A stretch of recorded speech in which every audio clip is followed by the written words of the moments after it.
Today on the Rumors Comedy Cast, Jordan Welwood talks to Chantel Marostica, a past host at Rumors Comedy Club, about how she came back to Winnipeg to find her roots and how she's killing it in Toronto. Follow us at Rumors Comedy on YouTube, Facebook, iTunes, Twitter, Instagram, at Rumors Comedy. Welcome to Rumors Comedy Cast, episode 29. We're here with Chantel Marostica, one of Rumors' returning hosts, and you're back in town, and you just did your first, no, this was your second show. So you've done two. Second night. Yeah, normally we do the first night. Second night, how were the first two shows back in town? The first show I was like in Toronto headlining for me has been like, whenever I headline a show, it's like 20, 25 minutes. Okay. I'll be like, somebody wanted me to do like a tight 45 or an hour, and they're like, 15's good. So coming back the first night, because it was the funniest person with a day job, had to do 45, so I was a little nervous, but it was just like home. The stage is home to me, so it just came right out of me. Yeah. So I was like, I want to crush it, but I killed it yesterday, and I crushed it today. It's true. Crushing is better than killing for the layperson. Mm-hmm. Yeah, and you ripped it up tonight. I had everybody in stitches. It's I saw true. a woman crying over here. Yes. She might be going through a divorce. That was, well, we got divorced earlier today, me and her. Yeah. Okay, Chantel, you started hosting here. Great riffs already. Can you tell we're old friends? You started hosting here. You were here for, how long were you hosting for? About a year? Yeah. Yeah, about a year, and then you moved off to Toronto to go steal your thunder. Yeah, I just never, I moved back here. I started in Montreal, and I never really wanted Winnipeg to be my home, but it was At the beginning good. of your career, Yeah, I started like 10 years ago in Montreal and lived there for like 3 years, and then came back to Winnipeg. It's my hometown, and trouble finds you when you're a comic. And then I came back here and just found my roots again, and then it was just time to move on again. Yeah. And it's not just about moving forward in my career, it's just I wanted to raise a family, so like start a family and raise a wife somewhere else. You like them young. So I moved to Toronto, and I've met my partner Ariana, and we're living together now, and it's been a great move. I've met her once or twice. She seems lovely. She's a gem. Yeah. I kind of met you probably when you were just coming back from Montreal, but like, did it feel like a step back at the time? It was, because when I left, there was no comedy scene here, and then I came back, and everybody was like, there's comedy here, so like, who are you? And I was like, listen, Stevie. It had been around for like about a week. You know what I mean? But people were like, had been doing it for like 2-3 years, like while I was gone, because it's kind of started as I left, and then it grew its steam, and it's still growing steam, and it's going strong. Yeah. But I came back, and people just, because I was really shy, people just thought I was a bitch. Yeah, Can I say that? I didn't. Everyone else did, but not me. I was like, no way, girl's a gem. No, so people just thought and then I was like, no, I just don't know where to put myself. And then I threw myself into it, and then everyone was like, oh, just Chantel, and then just started killing it here and doing my thing. Yeah, and then you were able to bide your time, work on your stuff, and then you're off to Toronto. So what was it like when you first got there? Like, what was the move like? Because a lot of Winnipeg comics and comics maybe in the middle of the country feel the need to leave, and that's kind of part of like the career path that most comedians want to take eventually. So what was it like, just getting your shit together and arriving in the new city, like doing a big move like that? It's really funny because a lot of people are like, are you ready for Toronto? And you're never ready for Toronto, because you should move right away. Because as soon as I got there, I'm reestablishing again. Yeah. I already established myself in Montreal, came back, and had to reestablish myself in Winnipeg, and now I have a name behind me, and people are like, I have to do a show and prove myself, but they're like, she's a killer, so I'm getting the spots, but had I just moved to Toronto when I wanted to, before people were like, are you ready? I would just be, because you have to push yourself, because there's so many more comics, and there's so many more rooms, that it is a Shark Tank. Yeah. There's a lot of support there, because there's more women, and I would have been fine. And my advice to any comic in Winnipeg or any other smaller city is to just make the move. It's not about whether you're ready or not. You're gonna be swimming and treading water for a while anyway. Yeah. May as well go now, or when you have money or when you don't. Just make the move. Definitely. And what do you find different in terms of Toronto audiences or the shows? Like, there's a lot more, obviously more volume. It's just there's more of everything in a larger city. But like, what are the shows like for you coming from Winnipeg? There's people are more progressive. Yeah. It's a lot of younger audiences. Yeah. And even when they're older, people are just, it's like a young city, and everybody feels young because it's a big metropolitan city for so many things to do. Yeah. And I don't know, it's just It's just different. You'd have to be there. Like, as soon as I went there, I was like, oh, I didn't feel polished enough. And then just being a week there, I understood my cadence a bit better and my stage voice. Yeah. Because it's not just performing the same stage every week for the same people. It's like always having to switch up your game and never having a friend to look into in the audience. It's on your own. So you're running and you're going and you just have to keep running. Definitely, yeah. Is that like a saying? Did I do that? Is that like, you just keep running? There's a shirt that says that. Yeah. Now. That's like the saying for the movie Footloose. Just keep running. Just keep running, danger. Maybe dance at some point and then continue to run. Yeah. Yeah. You might want to stop and dance. But never forget to dance and run. Dance running. So now that you're out there, do you feel more established? You're living with other comics and like you have a better kind of friend base? Because you had a lot of tight, thick friends, thick as thieves. Here, yeah. I had, it's comforting. It's a supportive group. So, but you're saying out there it's a little more Shark Tanky. But you've probably there's so many more women that are just all like they just want to be friends with me no matter what I'm about. You know, like they're so loving. But it's not Winnipeg where I have like you guys and the support group that I've had for like 7 years that are just my closest friends. It's hard, and my parents live here to not have that. But it's like you always come back. Yeah. Do you have any? This is kind of a normal thing we do on the show. Is like a segment, just like hell gig, like worst gig. So for you, let's do like your worst one here in Manitoba, and maybe your worst one in Ontario. My worst those are one always here. Interesting to everyone. This girl that I thought that she invited me. She's like, I'd like you and a couple other females I'm inviting to do this all-female show at the Red River College. Okay. And I was like, oh, this is my friend from high school. Because like when I don't remember a person, I'm just like, I went to high school with them. They're asking me a favor, of course. And I went there, and it turns out I didn't even know her. Okay. That she did comedy like once. So I went to the college, and they were doing like that magazine expo. I think that was. Okay. Like they were doing like a magazine expo for part of their like Pre-Com thing. Yeah. So I was in a hallway standing on a planter, and then we had a microphone, but it kept cutting out, and then the people next to us had a microphone.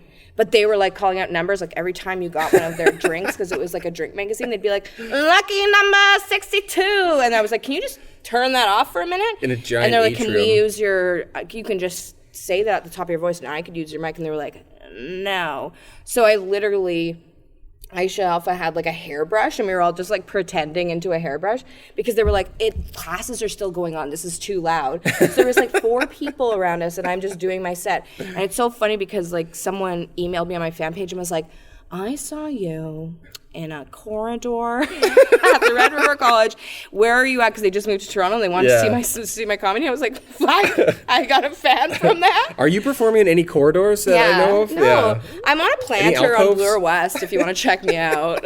In an alcove? So what about Toronto then? Have you had any brutal ones? Or? Yeah, it was when my first couple of months, I went to the Imperial Pub, and my friend Pat he was doing a set, so he was like, I'll just tell them, because I was coming up for the fest, Winnipeg Comedy Fest. He's like, I'll just tell them you're sharpening stuff up for a gala, so you just get a spot. Yeah. I was like, well, don't say that. It's an open mic, and I'm going to come with new stuff. Yeah. So he's like, no, I got it. And there was this group of people that were just so drunk that they were like, last time we came here, we got barred.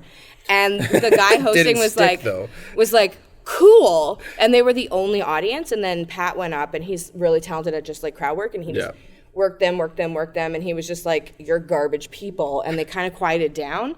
And then as I went up, the whole crowd came, and I was like talking, and they said something to me, and I just wasn't ready for it. I was like, they quieted down, I was ready to do my material, and then the whole crowd came, and I was nervous because Pat was my roommate, and he'd never seen me do comedy yet in Toronto, but he saw me back in Montreal. Yeah. And then I was starting this new thing, and then this guy was like, he's like wearing a scarf. I was like, what? Why? And then he was like, something to me, and I was like, it was really tight.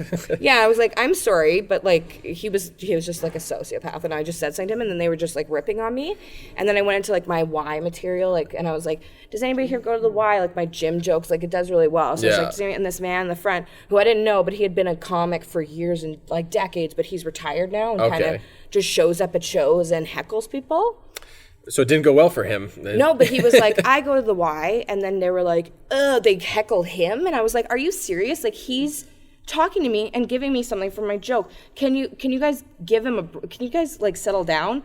I'm trying to talk to this man, like, what's wrong with you? And he was like, he thought I was talking to him. So he's like, you know what's wrong with me? You know what's wrong with you? And then he just picked me apart. As I was like trying to stand up for him, he thought that, because he was hard of hearing. Yeah. And he just picked me apart. And I was like, and passing the corner, like, what did I do? Yeah, no, I was just like, I think the end of it was like, and that was my audible suicide note. You flunked off stage. Yeah. Oh, that's awesome. Yeah, the fact that you even proceeded with the Atrium show is pretty, the Red River College one, that's pretty impressive. That I moved on? Well, it's a testament that you were like, got there and you're like, okay, where's the crate that I stand on? Where's my hairbrush? No, it was like me and two like, other girls, and we were like, this, I'm out. Okay, we're doing this. We're going to talk into this hairbrush, and then we're going to go. And then we just went and got wasted. Nice. Well, that always helps with pain. So one thing you're going to be coming back again into town for is the Odd Block Comedy Fest. Comedy Party, Street Festival. It's brand new, first year. You're coming back. What shows are you on? You have your own themed show. Yeah, I got the first night they have their like meet and greet, like inaugural fest show, and then my show follows it at the Park Theater. It's Shanty's Pal Parade. Nice. So it's me and a couple locals, and then a couple like I think Pat Thornton's on it, and a couple other big names to open up the fest. And the next night, they've taken. I've always done the drunk show. Yes. As we know, at the Park Theater. And they wanted it to be a part of the fest, so they are having it on the Friday night, and it's like a secret lineup. So it's a secret lineup. Am I on it? Maybe. It's a secret. We should know about the drunk show. I did the first 2 drunk shows. And just maybe explain like the concept behind it. I brought it over. I saw guys do it in Montreal where you just get the comics really drunk, and then they try to do their just normal sets. Yeah. And then everybody in the audience has been drinking too, but I took it to another level where I was like, everybody meet here, we're gonna drink since 3 p.m. And then we just got there and it was just it was a hot mess. And then as it went, you know, like you did the third or the second. I think I did the first and the second. Yeah. Yeah, it got better as it went along, but it's just like the audience got to know the show and they just, we had rules as like a drinking game, but they were like, there are no rules. It was like an apocalyptic Mad Max thing. They were like, we drink, we die, we drink again. 2 men enter, 1 man leaves. Yeah. They were just like everybody, like, because like icing is a thing. Like if you're allowed to ice. We learned from the first show that you're allowed to ice everybody once, but nobody listens to that. Not unlimited times. Yeah, and you'd just be like on your knee the whole time, and then you'd be like trying to do one joke and be like, people were like, wow, having the best time. Yeah. It was like, this is not what comedy looks like. The first one, I feel like you put it on and like it was like a new level of production value that none of us were used to. And the concept of the drunk show has like kind of been established. They've done it in like New York, Montreal, but like it got Winnipegified. Like we did it like dirty drunk Winnipeg. Yeah, like, I got like too a big much, like graffitied trailer to carry us around. Yeah, and there was a lot of tequila and like my memory. Had a barbecue for everybody. It was really fun. It kind of became about the pageantry almost, like for the second one that I was on. Yeah, where, because everybody was like, I don't want to do my set because they can't. It's hard. You have to be like, I'm gonna do 5 minutes, but it's like come with 1 minute material and see how far you get. And like have a thing. Like Ryan came out with like a tri-cornered hat and a bell and was like, here you. The first one, yeah. First one, so and it was like that worked. It played, so like we kind of all. Sort of thing, but like both shows, I just remember walking on stage and then like a bright like wee like a light, and then like me waking up. Yeah, you seemed fine. Then you came up and you were so funny, and then the end of it, he had these 2 cans of beer in his pocket, and I was like, I don't know, that's not allowed, because everybody, I'd be like, if you're gonna drink, keep it on the DL, because but like Eric loves us, like the owner of the Park Theater just loves me.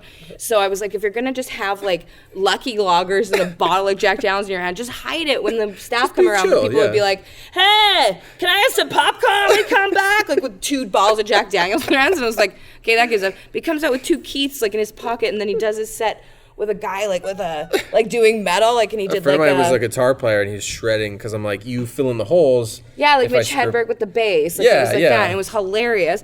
And at the end, he takes them out and he goes, and just crushes them together and sprays the whole front of the show with beer. And then he's like, get in that. And then he goes from the back and just blacks out. Yeah, I puked and then fell directly into it and spent my night there. And I woke up in a room with notes over all of my stuff, like your phone's missing, to wash this. No, yeah. Yeah, so like... I grabbed all of his possessions, and it was so funny because there was just like people, like there was like this thin velour of his vomit and water that people were trying to feed you. I had eaten a velour tracksuit that day. It was super funny. But people were like they were like, we don't have any food. I was like, there's a whole pizza and 20 bottles of water back there, because I was the sober host, and I was like, what? It was drunk people trying to take care of you, and I was like by putting pizza in my unconscious mouth? So I was just like mopping up everything and then putting pizza in you and then sending you away. Yeah, the idea was like, you brought it in and then it became a thing, and it's established now, and that was like the Mad Max era of it. And so it's going to be a part of the Odd Block, so people should get their tickets. So now it's like different rules that the comics don't know about. So like you go on stage and you say a certain thing, then you have to drink. It's not like everybody gets to buy drinks for them. Yeah. Because they know that it goes hard, and then some of these comics have a call the next morning. It's just a fun. It's a streamlined, streamlined version. Yeah, that's. And they have, and then I'm doing a queer show, Guy Brunham's Gay Bash. Nice. So there's some queer comics from out of town and locally on that. Nice. Yeah, that'll be fun. Let's get your tickets. What's your website? Oddblockcomedy.ca. Your website. I don't have a website. You don't? Okay. Twitter? Shanty Marostica. Shanty Marostica. Yeah, so you can get that, and oddblock.ca, I believe, is the... Just Google Oddblock Comedy Party. I don't know. Nobody knows website addresses. Go to www. No, you just type in oddblock.ca. Yeah, just type in Oddblock. Or Google Oddblock. Yeah, it's one extra click. You lazy people. Or Bing it if you're an idiot. Yeah. So what are your plans while you're back in town, back in your home base? Just catching up with friends, and I'm staying in my parents' basement, which has been sobering, although I've been very drunk. It's just like ruining my vibe, Marostica. Your parents are killing your vibe right now? They're good. My mom's like she's like a red wine. She's like, what are you doing today? I'm like, yeah, it's all. You're fine. We're good. Can you give me a ride downtown? No? Okay, I'll take the 2-hour bus. Just drink together. That's like I don't miss about Winnipeg, because I got a job in the East End, like bartending, and I lived in the West End. People are like, that's like 45 minutes. Why would you ever do that? And I was like, I would be going 15 minutes down the street to my job in Winnipeg. It would take an hour and a half. I'm like, don't worry, I'm good. Yeah, 45 minutes. I'm sure it'll wear on me one day when I'm just like, I have to wait 2 minutes for a streetcar.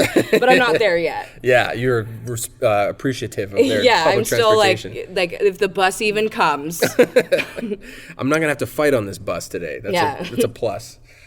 Check her out. Odd Block Comedy Festival. Anything else you got? Projects you're going to work on? Things you were doing out east that you want people to look at? Yeah, I'm just performing competitions all over the place and shows. It's just working, grinding.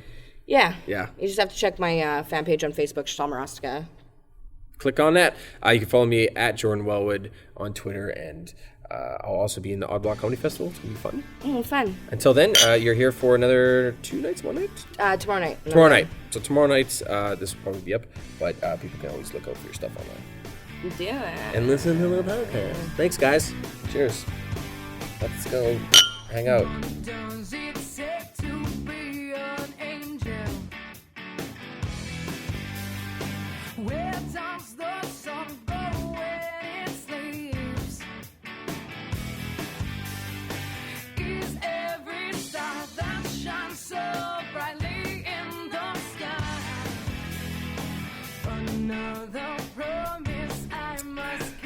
Is that okay? Good amount of time? Yeah, I know. It's like...